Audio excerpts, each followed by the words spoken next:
Hello friends, in this video module of our online course in telemedicine and teleconsultation, we will be dealing with the mode of communication of telemedicine or the technologies used in the telemedicines. There are multiple technologies used to deliver the telemedicine consultation. There are three main primary modes for the mode of communication in telemedicine. First is the video mode.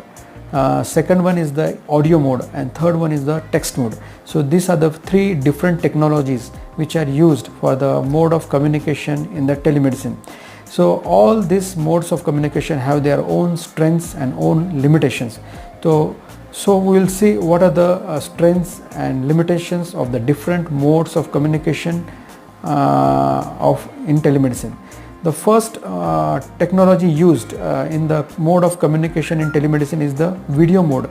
We can do the telemedicine or teleconsultation by video chat, by using the video apps, and by this we can consult appropriate patient can consult a doctor can consult an expertise doctor, any hospital can consult an expertise doctor, and we can also consult the medical colleges, and this is a very important first mode of communication.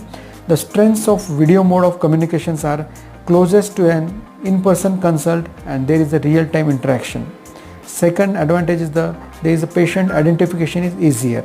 Third one is the registered medical practitioner can see the patient and discuss with the caregiver. Visual cues can be pursued. Inspection of patient can be carried out. These are the strengths of the video mode of communication. So what are the limitations in the video mode?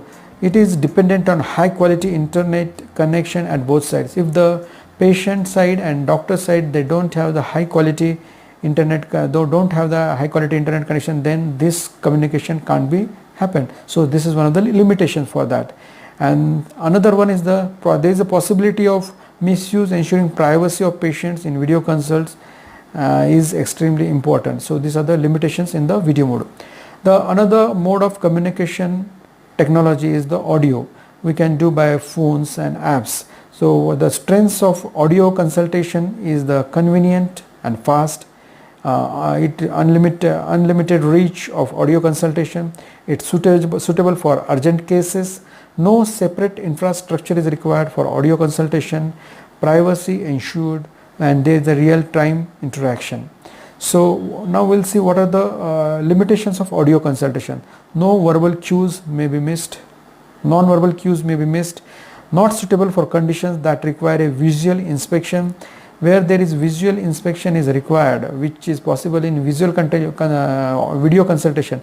So this is the limitation in the audio consultation. Patient identification needs to be clearer. Greater chance of imposters representing the real patient. So these are the limitations of the audio mode of communication in telemedicine. The third mode of communication in telemedicine is the text-based.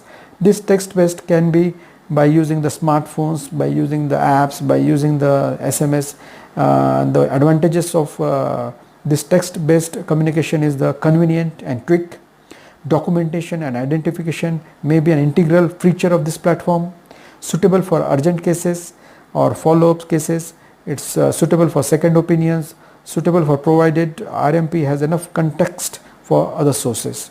And the limitations of the text-based are, besides the visual and physical touch, text-based interactions also miss the verbal cues and difficult to establish the rapport between the patient. So these three primary mode of communications of telemedicine, video, audio and text, have their own strengths and limitations. And finally, the mode which is friendly to the patient and friendly to the doctor is the best mode, and whatever mode of communication is available at that time plays a very vital role. So these are the mode of communication, and these are some strengths and limitations of this communication.